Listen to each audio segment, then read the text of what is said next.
Mi nombre es Sufan, trabajo de mediadora intercultural en el Centro de Salud de Songoleu desde hace 16 años y trabajo con la población magrebí,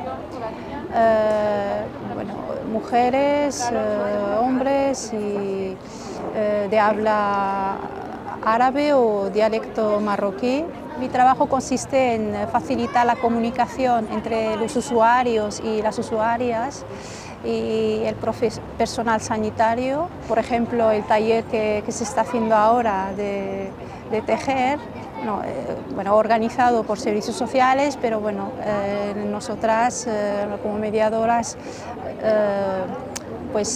ayudamos a captar las usuarias y usuarios, y el ambiente que se crea, la verdad es que es muy bonito, ¿no?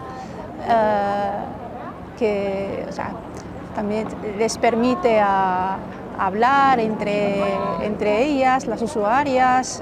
Es una manera también de aprender castellano. Se expresan, hablan entre ellas, pasan buenos momentos.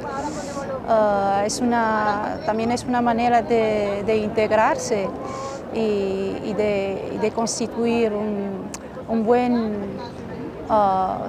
ambiente entre los vecinos, ¿no?, del barrio.